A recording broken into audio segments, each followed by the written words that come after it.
A few things. First, I am admittedly loath to stand here and lecture, whether in person or online. So my preference is to kind of move through the kind of rhetorical commentary relatively quickly, and to get to the point where we're actually interacting with one another and hopefully talking about maybe some real world circumstances that you are experiencing in working with difficult brokers or difficult business owners, and maybe kind of workshopping some of these situations. But in the interim, I would like to mention, these are the best ways to get a hold of me. I'm responsive via email. That's my cell phone, our website, on LinkedIn. And for those of you who want to continue the conversation offline, or if we don't get to some questions during this session, I'm happy to try to continue helping offline if possible. So I think Karen has these slides. She's going to share them with all of you. So no need to like screenshot or sprint to write this stuff down. Just know that that's how to get a hold of me. And I'm happy to try to help now or offline. Okay. So look, we all know how to search like this guy. And for those of you who are not up on your kind of 80s LBO pop culture, this is Gordon Gekko, the villain, if you will, of the Wall Street movies. And so what does that mean, searching like him? Well, look, there are certainly quantitative ways to conceive of a deal from a model evaluation standpoint, from forecasting and valuation, deal structuring, market multiples analysis, et cetera, right? There's a lot of different ways to try to understand what you're doing in acquiring a business from a quant perspective. And that's certainly how I think a lot of people conceive of what they're doing in looking for a company to acquire. And my argument to you is that that way of approaching acquisition, it's certainly valid, but I don't think it's sufficient, right? You need to know all these things, right? When you approach me as an investor to invest in your deal, yes, you need to have a forecast. You need to have a basis for that forecast. You need to have an understanding of what the returns will be, or you think your returns will be to you and to me, et cetera. I'm not saying that you don't need that. The good news is, there are a ton of resources available on Searchfunder and in other places to help you get smart about that stuff. These are just a few of some of my favorites. Again, these are all live links. So when you get the deck, you can click through these and find all of them.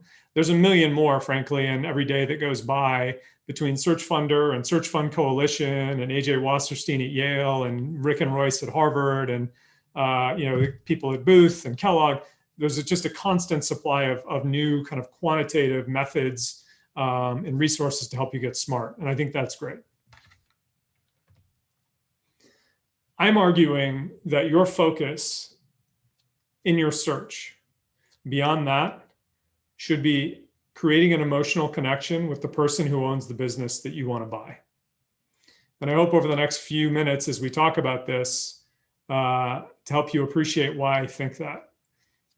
Because I believe that this form of emotional connection, and I know it sounds pretty squishy to be a PE investor talking about emotional connection, but this emotional connection can and has been in many cases the difference between getting a deal done and not getting a deal done, or getting a deal that seems stuck in some kind of arcane negotiating point unstuck. And if you're only thinking about your deal in terms of those kind of Gekko-ish quantitative methods, the probability of you getting from stuck to unstuck is low. So we'll move forward from there. I want you to search like she would search. And I know that Amanda Gorman is not likely to go out and buy a business. So I'm not insane, but what I mean is, like, in the business, the MBA figurative sense, the difference between a quant and a poet, right? She's the poet who's top of mind right now for me. And what I would proffer is that you should think about and kind of live some of the behavioral tenets that I see in poets. And what do I mean by that? I mean deep self-reflection, thinking about on a very visceral level, why are you doing this? And what are you trying to do? leading with vulnerability in the world. And I know, like, I'm like totally out there for a PE guy talking about vulnerability, but I swear there's a method to this madness. Curiosity. Okay. This is something that I think is tricky for a lot of analytical folks, and a lot of people in the Searchfunder world are analytical, but I'll get into why this is important. And last, empathy. Okay. And this is how I think you as a buyer need to approach the market. And what you need to keep in mind is you are interacting with people who are making the very, yes, financial, but also emotional decision to relinquish their business to you. So what do I mean by self-reflection? I think that you need to spend time defining in very explicit terms your why. Why are you doing this? What are your values? What are your objectives? What are your constraints? What are your fears? What are the unique tenets for you that define what this quest that you're on to go buy a company is all about? And they really are unique to you, right? And this literally, it may involve you sitting alone with a blank piece of paper, staring at a wall for a while, and kind of confronting what's going on in your head and why this makes sense for you and for your family, and what makes you unique in this experience different. Because yeah, there's, arguably, I can't remember, Karen knows this data better than I, but there are, thousands of people on Searchfund who are doing the same thing. But there's some unique aspect to why you're doing this. And I'd argue you should also reflect on how you came to be doing this. What was the journey that got you from kind of first discovery of, wait a minute, I can go out and buy a business? I can become a CEO or become a president quickly instead of having to work my way up for 20 years through some corporate bureaucratic crap. Wow. How did you decide to make that leap? That self-reflection plus some editorial choices, because you don't have to tell the world your entire story. You want to tell the highlights, and you want to be smart and specific about which highlights you discuss. Plus some practice. You need to tell this concept over and over and over and over, becomes your story. And I would argue that your story is what is going to create that emotional connection that I talked about. You're telling people the story of why you are talking to them in this particular moment about their business and why you're the right person to sell that business to, is going to be the difference between you buying and not. So this is all about you doing the work to get past the, hey, I'm smart, here's my LinkedIn. Oh, by the way, your story is not what I hear 80% of the time from first encounters with people. Can I walk you through my background for 5 minutes? And then spending 5 minutes telling me all the bullets on your LinkedIn profile. That's not your story. Your story is, I started Hallstatt Legacy Partners 7 years ago because I saw a really interesting opportunity to marry entrepreneurs who didn't have the capital to buy a company with selling business owners who needed somebody to take over. And I thought I was the right guy because, frankly, at the time, there was no one else to do it. And I figured, why not? And I made a lot of really nasty mistakes along the way that Mike Dames, who's on this call, now benefits from, but that hurt me significantly while I was trying to figure it out, right? It's the real gory details about who you are and what you're doing and why you're doing it. Vulnerability. What do I mean by that? I mean that when you're interacting with the market, you should be the first person to risk revealing who you are, why you're doing this, how you think, and what you care about. And yes, there is a risk in that for some people, they won't like what they hear and they'll say no. And I would argue that being told no because of this is actually a gift. It's not a problem. I talk to a lot of MBAs who are like, well, I actually don't, I don't want to say the wrong thing. I don't want to say the thing that's going to turn them off. Well, it's better to turn them off now than to turn them off 3 months from now when you've wasted a bunch of time and money on a deal. The counterpoint is, for the right seller or the right investor or the right hire, your story will resonate and it will make sense. And for most of you, you only need one. So better to be told no by all the ones you don't want and be told right by the one who self-qualifies based on the fact that your unique story resonates with them. Because again, it takes one. So lead with your story. What are the benefits of vulnerability? Well, in a clinical sense, vulnerability elicits reciprocity. When you take the risk of being vulnerable, most human beings, Yes, you will likely encounter some sociopaths for whom this doesn't apply. But most human beings will respond with reciprocal vulnerability. You take the risk, they'll respond with a risk. Vulnerability creates connection. When you're vulnerable, somebody's vulnerable back, and it works well, you create psychological safety. And in a clinical sense, that creates connection, that creates a relationship. It's through relationship that you can pull through deals when things get harder. When you're not simply a financial buyer, you're not just some person off. I mean, I think everybody except for Karen on this call is dudes. So I'll say you're not just a dude off the street. When things get hard and something comes up in the negotiation, if there's a connection, you're going to get the benefit of the doubt. And you're going to have the capacity to have a non-obvious conversation about what's going on so that you can figure out if there's a way to structure around it or creatively solve the issue. And last, and I think most importantly, connection allows you to learn what you need to know. And this is probably the most Machiavellian bullet of what I want to describe to you. But what I mean is, if you are connected with someone, you will have the relationship capital to ask the harder questions. And eventually that relationship capital will result in deeper understanding of the seller's motivation, the circumstances of the business that they might be afraid to tell you or reluctant to tell you on a more kind of superficial or based on a more superficial relationship. So if you have this connection, your due diligence will be better. And again, your ability to negotiate around and through some of these obstacles will be greater. There's two key concepts about curiosity I want you guys to keep in mind. One is we are all much dumber about other people than we think. And if there's one thing that I know to be true about analytical people, and most people on Searchfunder, I think as a rule, tend to be relatively analytical, it's that they have a really hard time wrapping their head around this. Highly analytical people and highly analytical smart people have a tendency to try to rationalize their own interpretation of what happened. And frankly, most of the time, their rationalized conclusions are wrong. I'd argue to you that you should constantly remind yourself that you do not want to make assumptions. You do not want to guess. And you do want to keep asking diplomatic and curious questions until you have heard from your counterparty exactly what's going on. Okay?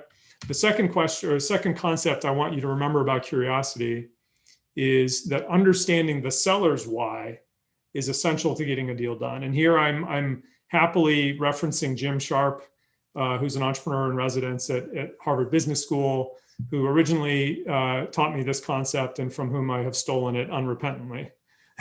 So the concept is this: it's not that hard to find a great business.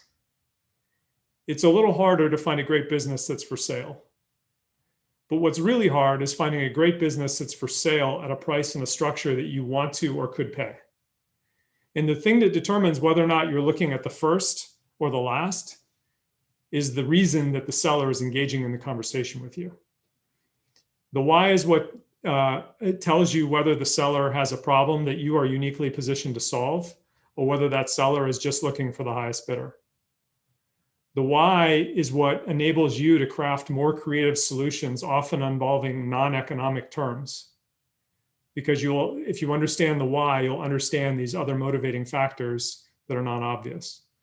And the why is what you can go back to when things get tough in the deal and you discern that the buyer is starting to get distracted by something else. And if you have connection and you understand the why, then you can pull them back to remind them, look, yes, there may be someone else who could pay you more for this business, but what you told me was most important to you was that, A and B happen. And we've negotiated a deal where A and B happen for certain here. So is this thing most important to you now? Has something changed, or is really still A and B? Because if it's really still A and B, I think we should keep moving this way, right? So understanding that why. But again, the only way you get to that why is if you employ all the stuff that I've described, if you engender connection through vulnerability, which you started by telling your story. And if you approach the seller with great curiosity and never assume that you know why until they've told you. The last thing I want you to think about is empathy. According to Psychology Today, that is the ability to recognize, understand, and share the thoughts and feelings of another person. Again, who is this PE guy talking about empathy? What is this? Shouldn't we be talking about discount rates and forecast growth rates and market multiples and whether or not there's an arbitrage between those two? I would argue if you don't exhibit empathy, you're not getting a deal done. I admit that might be a slight exaggeration. You can get a deal done without empathy, but I would argue that the only way to do so is to be the highest bidder or to leave scorched earth in your wake, which doesn't bode well for you if you have a problem and you need the seller to come back and help you. So I would argue that empathy is the way to do it. Why? Empathy allows you to avoid zero-sum games. Empathy allows you to avoid negotiating on one issue only. And it allows you to avoid emotionally charged reactions.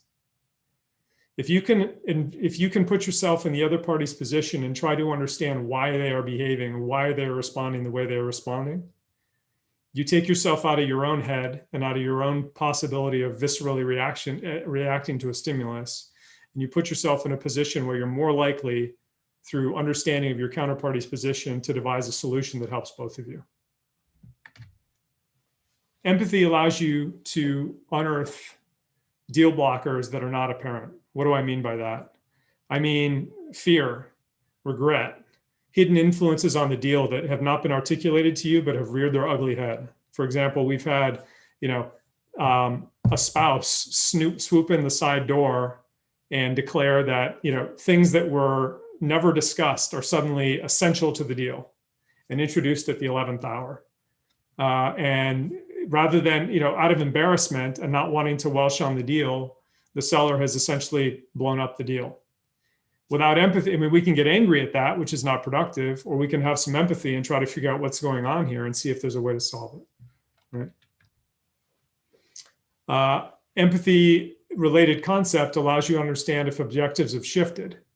So through curiosity, you can define, you think, what the other party's objectives are, but those are not fixed. We can't assume that our counterparties, because they've defined themselves one way a month ago, are the same person a month hence.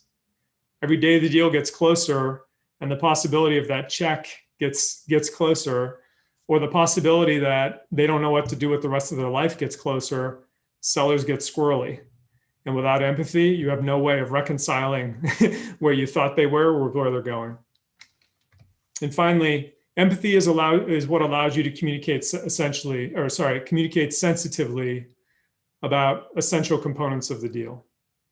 It's what allows you to make smart judgments about how to communicate direct, often uncomfortable concepts during negotiation, during due diligence, during transition, and even after you've bought the company and you need help.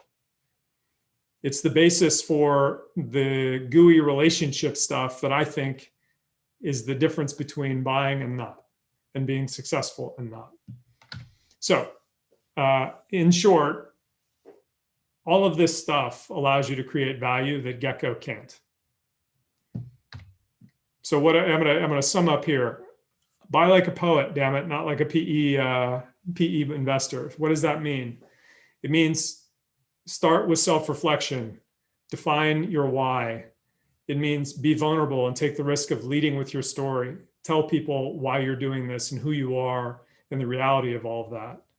Be hyper curious about the seller, learn their why, and use that to be creative and smart in crafting a deal that solves their problem and helps you get in the operator's seat. And last, use empathy. Use that to avoid self-defeating behaviors in deal making and to save deals. All right. I moved through that as quickly as I could. Hopefully I didn't see too many rolling eyes, but I can't see too many faces. So I'm sure there were many that I didn't see. What I'd love to do, Karen, I think you have maybe some questions that you want to propose. And then I would love to just sort of throw it open for everybody and just start talking about some of these things. I want to thank you. Yeah, I am on. I thought I was muted for a second there. Usually I have at least one instance per day where I'm muted and talking. So I wanted to thank you for raising such great points, and in particular for raising the topic of you may need that seller later. After you have acquired, we had one searcher who didn't follow the advice of the seller and then got into kind of trouble running their business and had to go back to the seller. And the seller said, okay, here's what you have to do to fix it. They got a scolding for it, but at least they had enough of a relationship that the seller wanted that person to be successful and help them figure out how to get back on course on their deal. One thing that I had a question about is really on the vulnerability piece. Mhm. And um, I think as somebody who does not like being vulnerable, like at what point are you like at what point like how, I guess the question would be, how vulnerable do you think that you need to be, and how do you get through the hesitancy to being vulnerable with people? Like most people don't want to feel like they're being silly or stupid, right? Sure. Yeah, for sure. Let me start with the second part of the question, then I'll circle back to the first. So my way of helping people get over the discomfort is practice. So the more times you tell your story, and I'm not talking about kind of making it up on the spot. I mean, being very intentional in exactly what you're saying.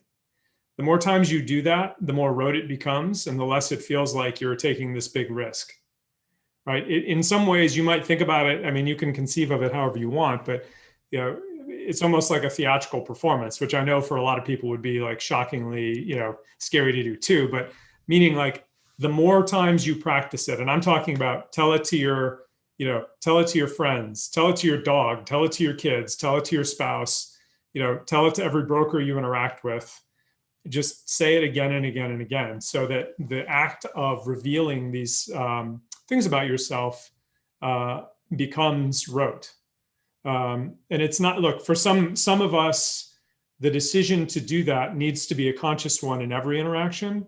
And for some of us who are maybe more extroverted or more comfortable being out there, it won't take as much practice. But whether it's intentional or becomes second nature for you, practice, I think, is what enables you to get to the point where your heart is not sort of pounding through your chest every time you're about to tell the story.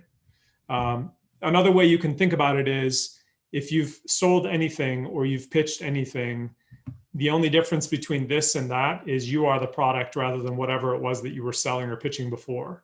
And if you can rationalize to yourself, look, I got to sell me, I'm the product, then you think about it in terms of like, what do I need to do to sell the product? So how vulnerable should you be? It's an interesting question. Look, and this is what I mean by making those smart editorial choices, right? Like, I don't want you to, like, I'm not suggesting you should get into, like, I mean, think about the classic overshare. You've just encountered somebody and they're telling you their life story and they've been divorced and, like, I don't know what. I mean, I think many of us have a sort of a basic way of judging, like what's an overshare, what's a situationally appropriate thing, or what's not. But what I mean in terms of vulnerability is, I think many of us have a tendency to feel an obligation to create or present a persona that is marginally true, that is marginally accurate, and particularly when you're encountering somebody who's owned a business for 30 years. Like, we bought a business from a guy who'd owned the business longer than I've been alive.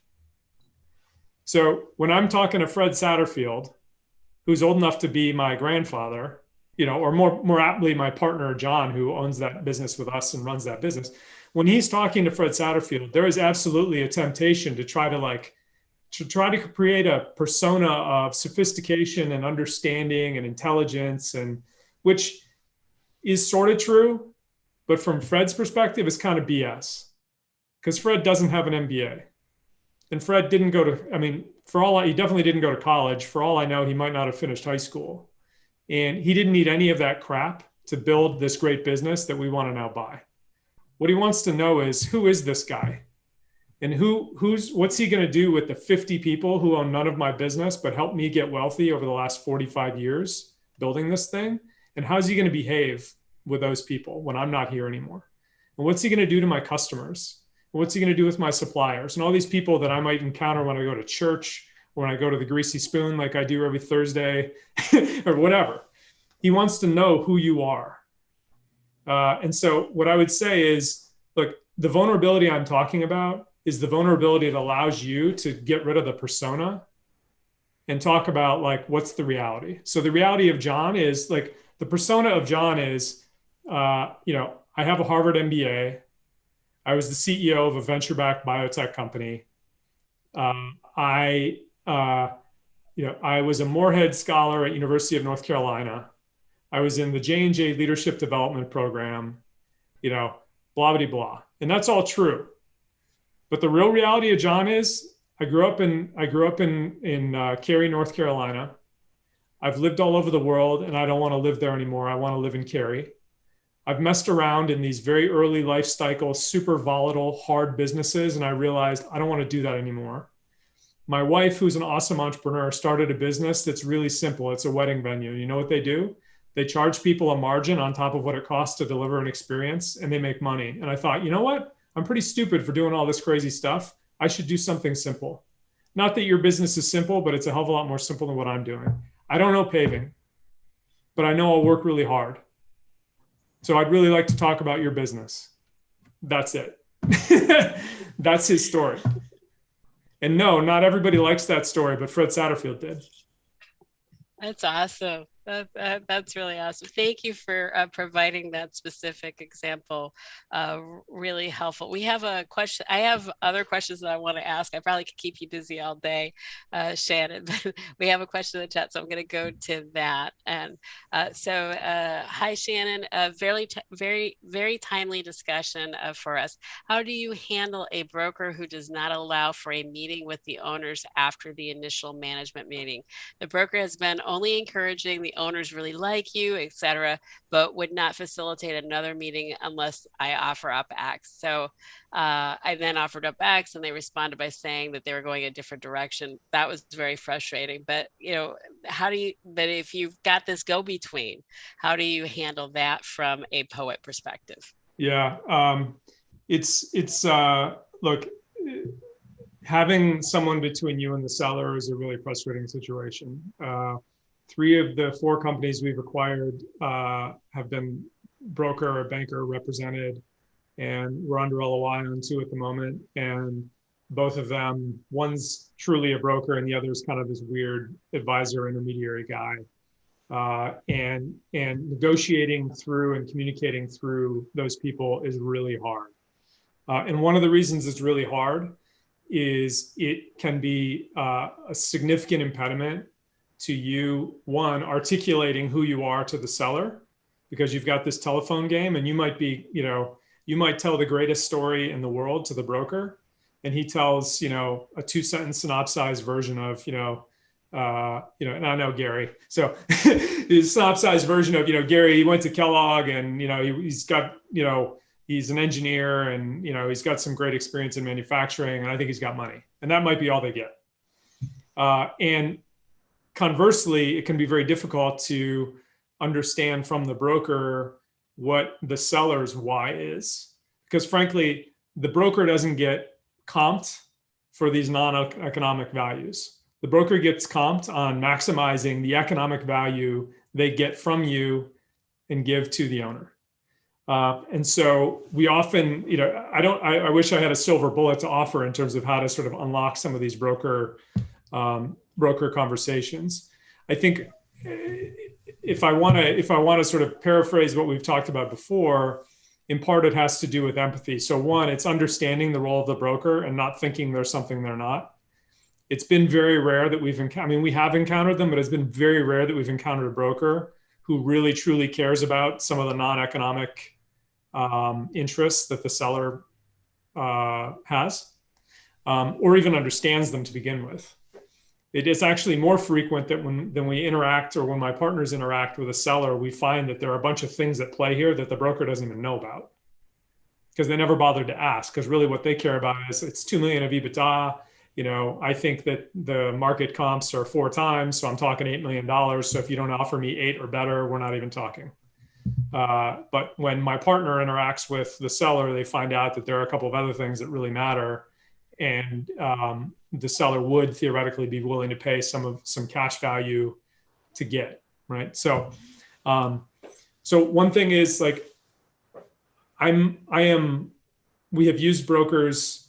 I am always, we try not to. We try to appreciate the broker's motivation and kind of the incentives created by the broker client relationship, and not assume that they're going to behave in a way that's sort of not motivated by those relationships. And, regrettably, like unfortunately, I don't have a silver bullet to unlock it, other than to say that, we do use empathy with brokers, and we do try to ask a lot of questions of brokers. Empathy meaning, help me understand the process that you are trying to create for the seller. Help me understand the process that you've gone through to get to this point with the seller. Help me understand the seller's prior experience with you or with anybody else in trying to sell this business. Help me understand, is there anything, anything non-obvious about this deal that I need to be keeping in mind as I think about how to put the right offer together for you. Help me understand, they're not going to tell you there's 5 other bidders, but like, have you had any offers yet? Are there particular aspects of, like, I find that people have a tendency to treat these broker conversations as a little bit more binary than they need to be. And we try to sort of poke at the broker from all different angles with curiosity and empathy to try to figure out, like, okay, what's their objective, if there is one, other than economics? But unfortunately, usually there's not. And are there specific kind of non-obvious things that they're trying to do here that I can be helpful with? Aside from that, like, you're describing a situation that's happened, unfortunately, to us 100 times. If I'm being more, my skeptical self, what I would say is, look, they had a stalking horse out there. They needed your offer to catalyze movement. They got your offer. They showed it to this other bidder, and the bidder said, "Oh shoot, Gary's floated a number. Not that he knows who you are, but I need to get off my butt here and get serious about it." In fact, the broker is trying to do that to us right now, where we're negotiating for a follow-on with one of our companies, and we've been going through this protracted thing. And they're now trying to I think they're trying to get an offer from a third party to try to kind of get us to move more quickly. So anyway, I'm sorry, but I'm spinning, but that's how I deal with that.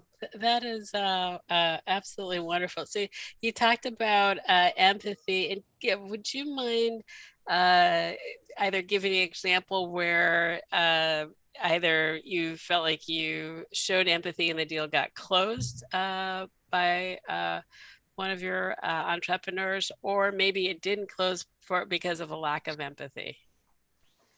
Sure. Well, I will. There's a deal. It's not yet closed, but I will describe it as a negotiating sticking point that we were able to overcome, because my partner managed his way through the conversation very skillfully and was able to recalibrate his understanding of the business owner's want, and to change the deal to suit that. And so I won't get into specific deal terms, but it had to do with the seller's transition. And we thought that the seller, in broad brushstrokes, part of the compensation of the seller for this deal is a seller note. And a fairly reasonable portion of the deal is in this seller note. And there's some reasons why we want that to be. But my partner, and frankly, based on the information we'd heard thus far, thought that in order to accept that amount of the deal in the seller note, the owner wanted a longer transition. He wanted to stay in the business so that he could ensure that my partner effectively managed through the transition and didn't threaten our ability to deliver on that, to repay that note. So my partner had, up to this point, I thought, done a great job of really understanding through a broker, or in spite of a broker in some respects, all of the seller's unique interests here, and it had negotiated a total deal that we thought aligned our interests with the owner's interest and gave him what he really wanted.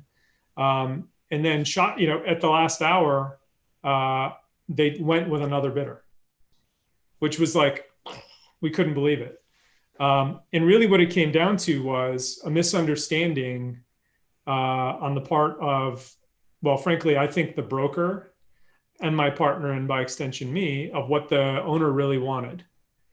And so luckily for us, the deal with the other party fell apart relatively quickly, and we came back to the table. Sort of exhibition of empathy number one was my partner didn't respond by saying, screw those guys. I thought they were going to accept my deal. They didn't. I don't want to deal with them anymore. Exhibition of empathy number two was to go to that owner and say, hey, I was really shocked when you didn't take my offer. And not to accuse them of anything, but to say, help me understand what was wrong. Why didn't this work? Is there something I can do to fix it? And over time, the owner revealed that actually our understanding of his transition, like it either had changed or we had misunderstood it. And so we made two simple tweaks to our offer, and it was under LOI like that. And there have been subsequent instances where that ultimately was a relationship building exercise between my partner and the owner of that business. And as we've continued through due diligence and trying to negotiate some of these nuances of the deal that come up inevitably in due diligence, they've continued to be able to work through some of these things where if they didn't have connection and my partner had not been skilled in kind of being empathetic and curious, the deal would have blown up.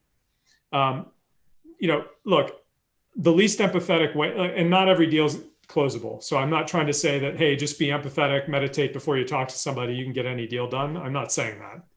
But what I'm saying is, if you use curiosity, you have connection with somebody, and you exhibit empathy, you'll be able to discern whether some of these things are negotiable or solvable creatively, or whether this is something that you're kind of wasting your time and their time on.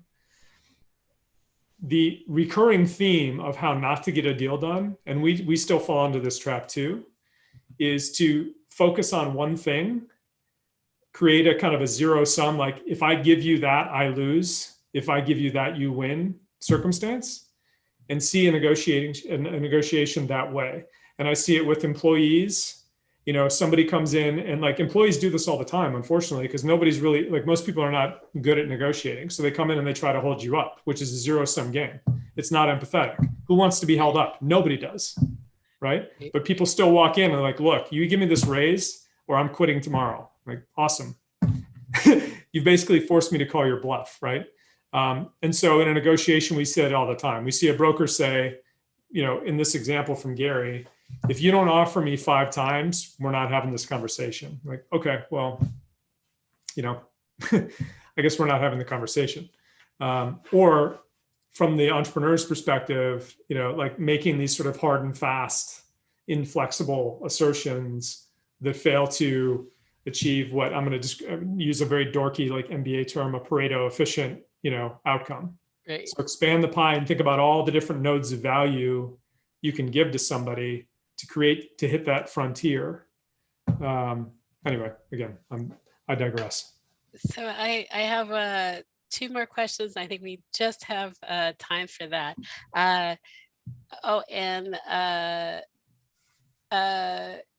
We have a question in the chat. So let me go with the question that was on my mind. So if you're listening to the seller or possibly the broker, is there anything that you like that would basically rule out a company for you? Like if you're listening with empathy. Yeah. So it's funny, Buzz made a comment here. He said, I hope you offered less the second time around. So the answer is not exactly, but what we did is we stretched out the payments further. So we truncated his transition, and we stretched out the payments. So it's sort of a win-win in a manner of speaking, but I digress again.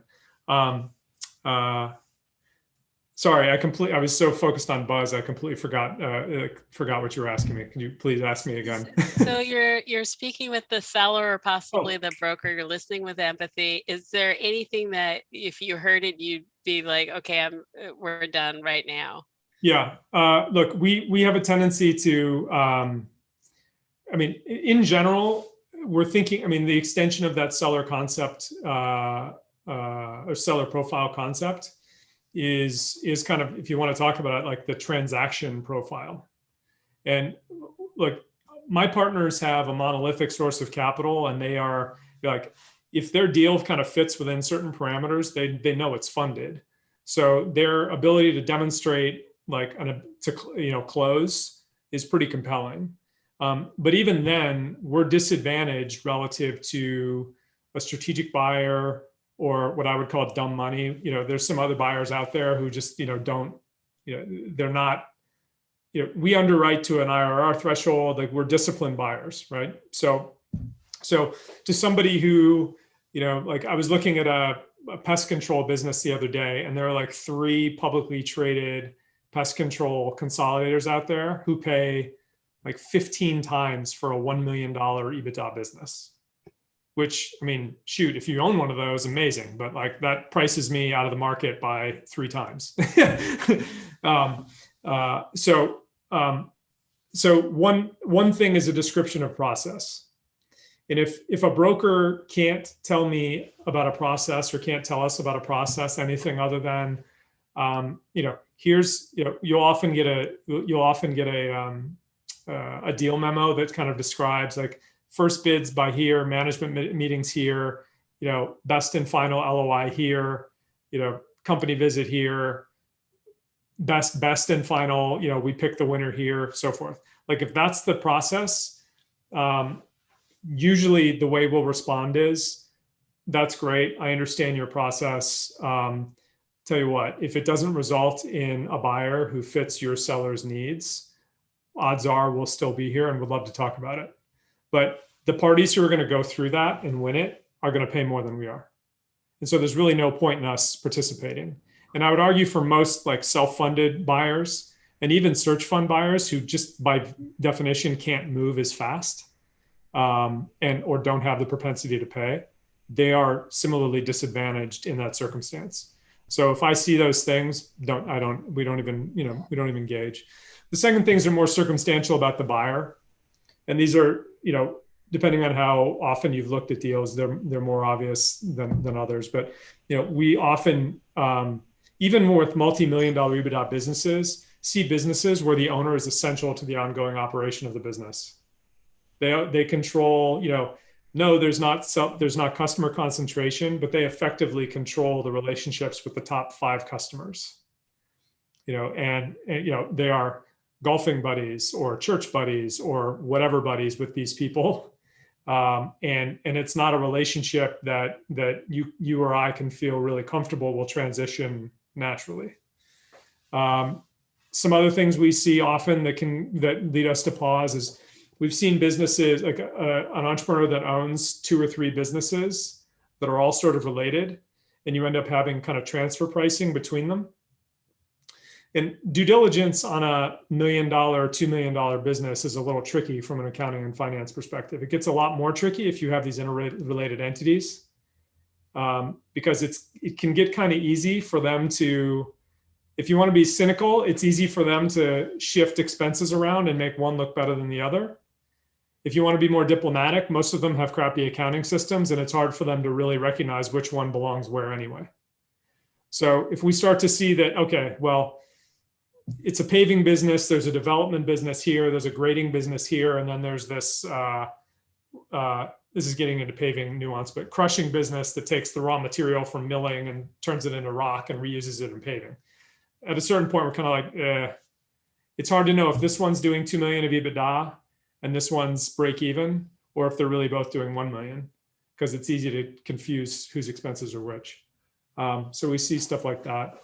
But the ones that normally kill it are, look, the seller is represented by a broker who is not helpful, doesn't really understand the seller's motivation, and only wants maximum value through an auction, or the the owner is basically trying to sell you their life's work, and there really is no delegation. There is totally centralized authoritative decision making. There's centralized essential relationship control, stuff like that makes you feeling good about an effective leadership transaction very difficult. Thank you. And we have a couple of other questions, and so we may go over time. But well, one question I have before we get to the end of the hour is, can you talk a little bit about what you look for in your the entrepreneurs that you partner with? Sure. It has nothing to do with deal experience. It has everything to do with potential as a leader and executive decision maker.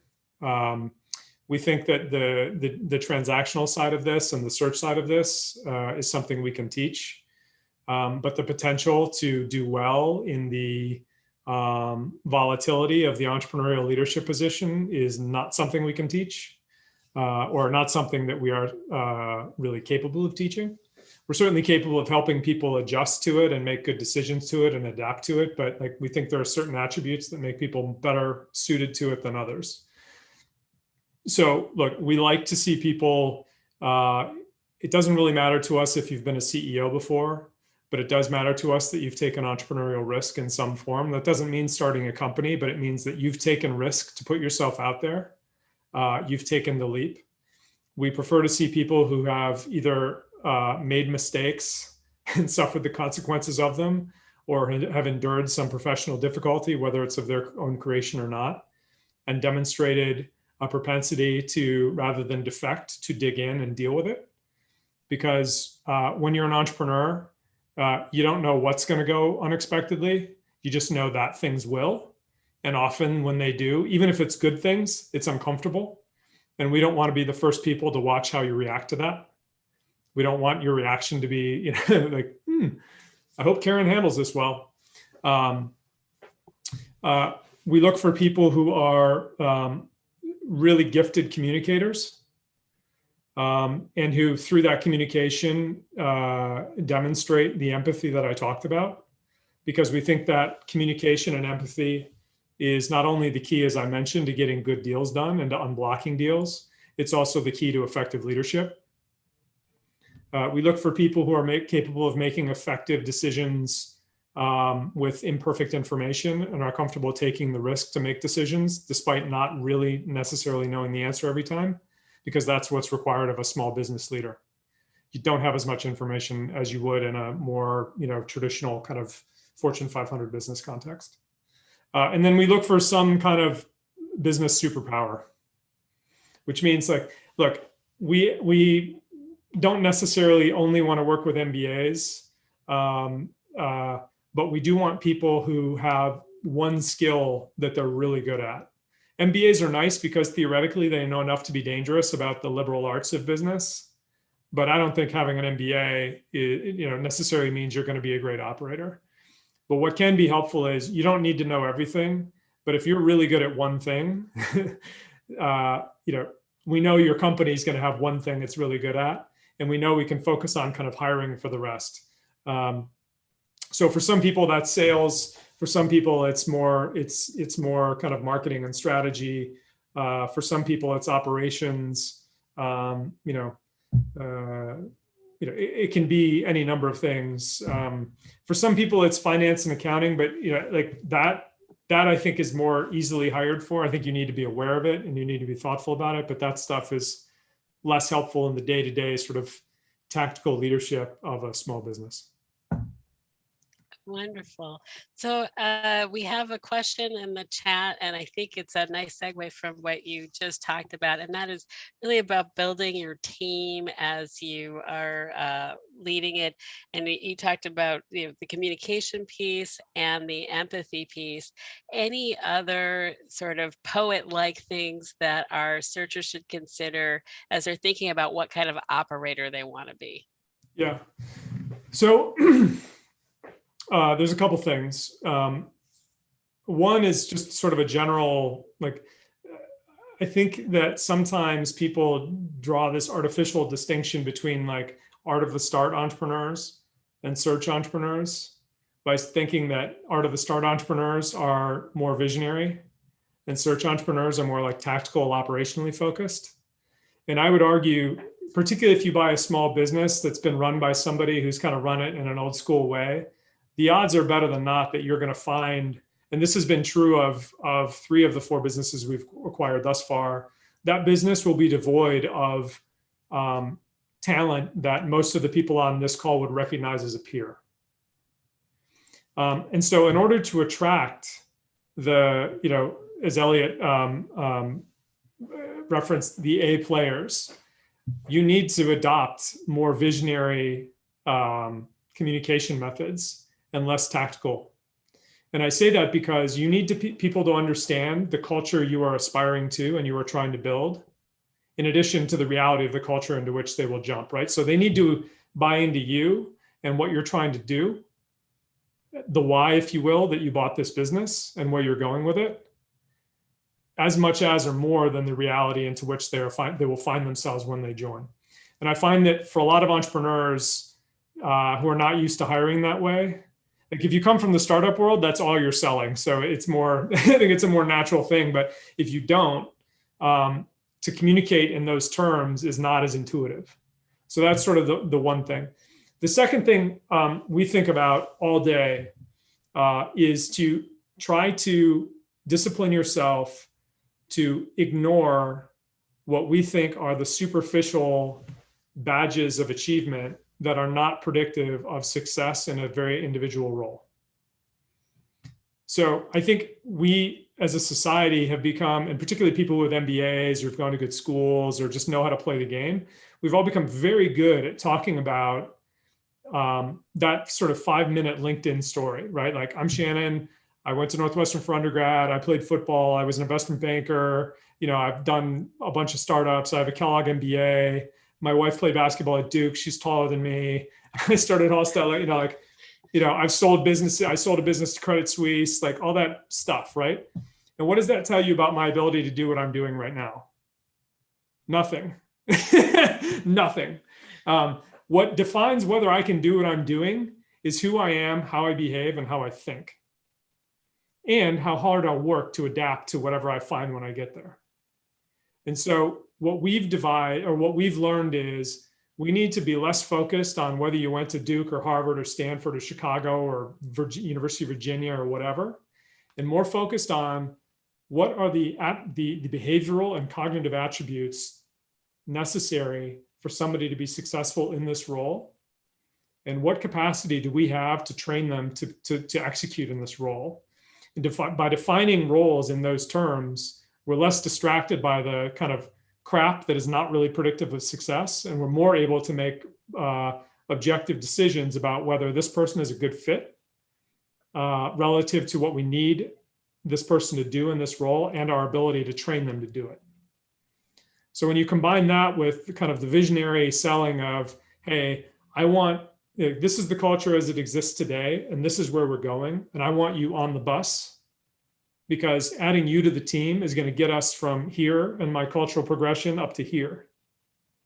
Like when you get those things lined up right, you can start changing the hires. I'd also add, you can actually attract people back to the team who've left because of frustration with the former owners, which is actually really impactful, because then you have people who are a good fit and they already know.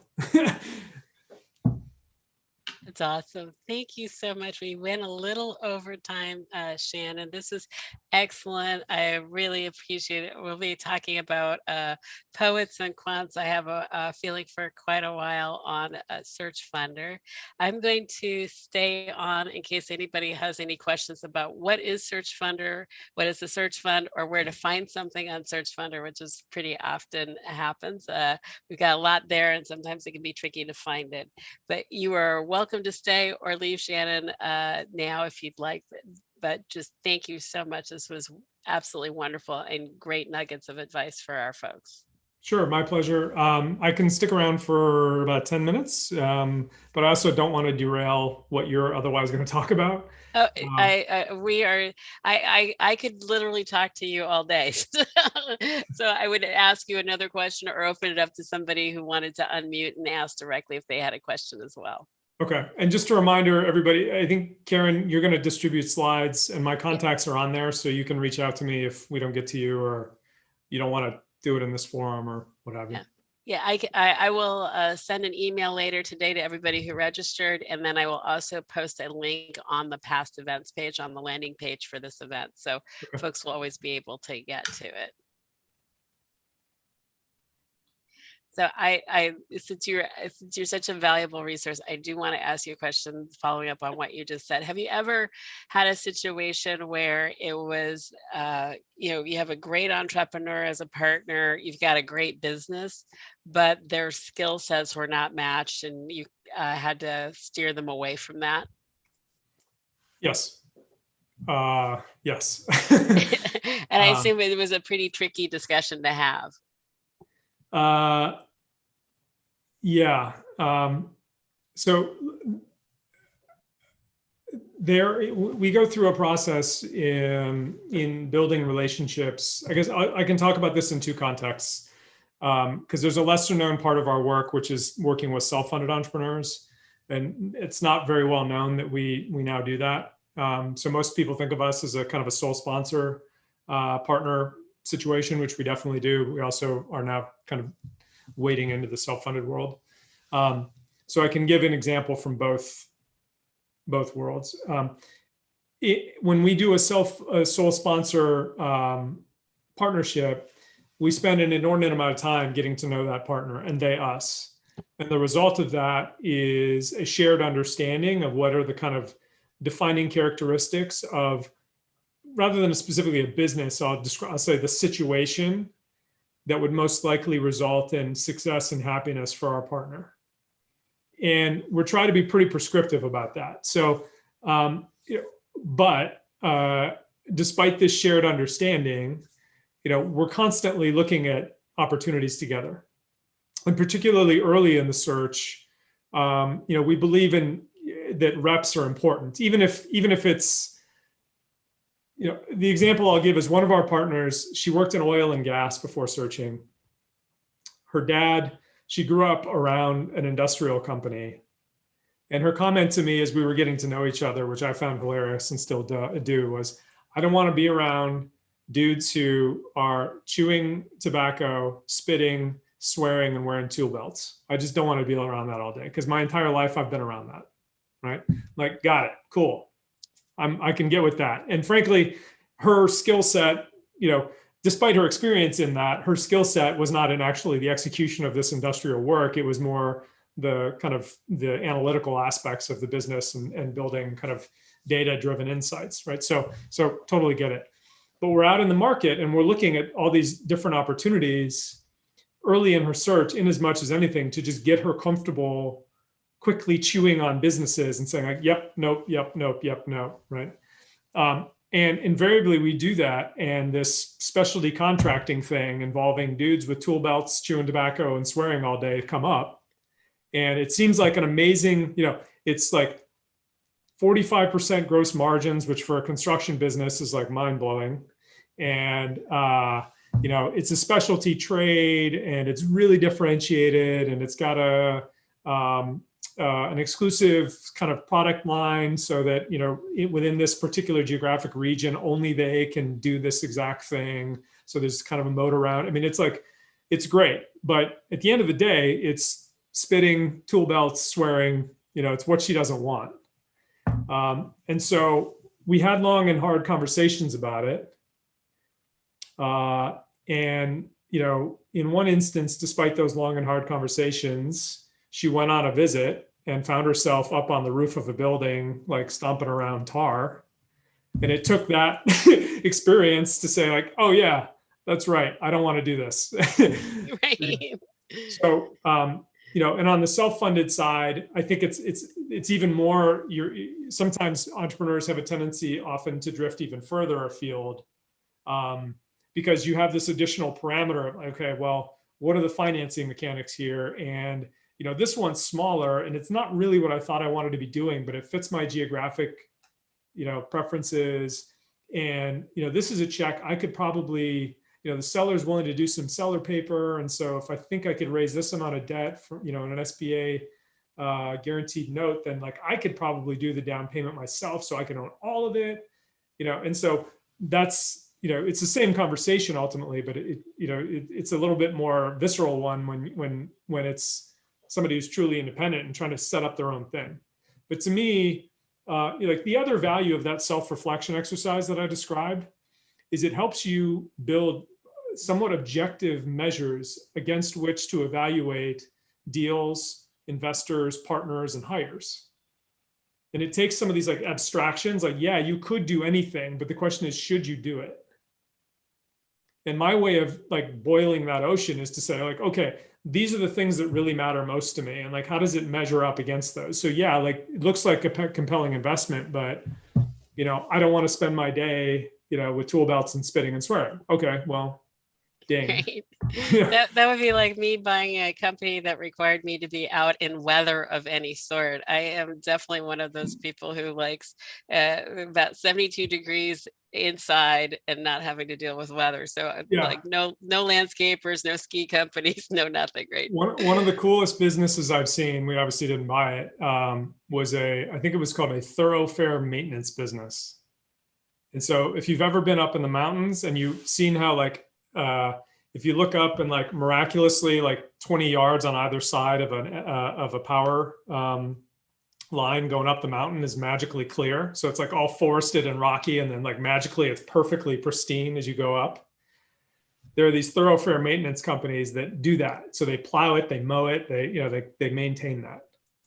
And in the spring, it's probably an amazing job, but in the winter, it's probably the worst job ever because you're going up like a 45-degree grade trying to plow, but it's super high margin.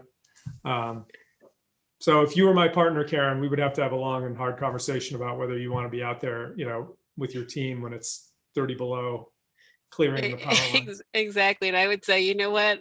My husband likes outdoor weather. You can have him. There you go. Well, you can own it. Yeah, there you go. You can own it as partners, and you can be the inside kid and he can be the outside kid. Outside one, yes. Well, it looks like we don't have any other questions. And thank you again. I cannot thank you enough for sharing your perspective.